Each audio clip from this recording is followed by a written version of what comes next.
மாவட்டங்களிலும் சமூக ஊடகங்களிலும் போய்கொண்டிருக்கின்ற ஒரு சிறுமிக்கு நடந்த அநீதிக்கு எதிரான நீதி கோரிய ஒரு கவனஈர்ப்பு நிகழ்வு இன்று மன்னாரில் மாவட்ட செயலகத்தின் முன் இங்கிருக்கின்ற சிவில் சமூகங்கள், சமூக ஆர்வலர்கள் மற்றும் சமூக பணியாளர்கள் ஒன்றிணைந்து ஒரே குரலில் ஒரே செய்தியை சொல்லுகின்றோம்.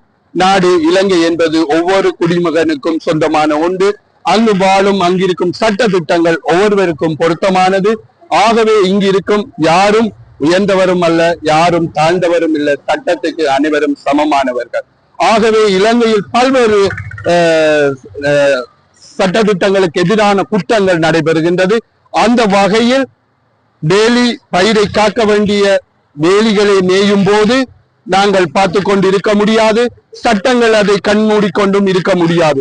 அந்த வகையில் அனுராதபுரத்தில் நடைபெற்ற சிறுமிக்கு எதிரான வன்கொடுமை, எங்களுடைய சிறுமிக்கு எதிராக நடைபெற்ற அந்த வன்கொடுமைக்கு எதிராக நீதி கோரியவர்களாக நாங்கள் இங்கே நிற்கின்றோம். ஆகவே அந்த குழந்தையினுடைய குரலுக்கு அல்லது அந்த குழந்தையினுடைய இரத்த அந்த அவையினுடைய என்னென்று சொல்றது, அவைக்கான அந்த குழந்தையினுடைய பாதிப்புக்கு நீதி கோரியவர்களாக நிற்கின்றோம். ஆகவே இங்கு இருக்கின்ற அரச கட்டமைப்புகள் எல்லாரும் அவர்களை பாதுகாக்க வேண்டும். உயர்ந்தவர்கள் என்ற போர்வையில் அவர்களுக்கு அடைக்கலம் கொடுப்பதோ, சமயம் என்ற போர்வையில் அவர்களை பாதுகாப்பதோ ஏற்றுக்கொள்ள முடியாத விடயம்.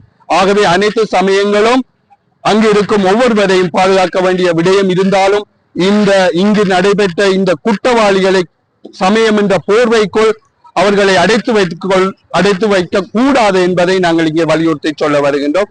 ஆகவே இந்த இடத்திலே நாங்கள் ஒன்று சேர்ந்து நாங்கள் சொல்லும் ஒரே குரல், அந்த சிறுமிக்கான நீதி கோரி போராட்டம், நீதி கிடைக்க வேண்டும்.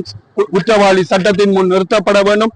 அவர்களுக்கான கடவுளிய தண்டனைகள் உறுதிப்படுத்த வேண்டும்.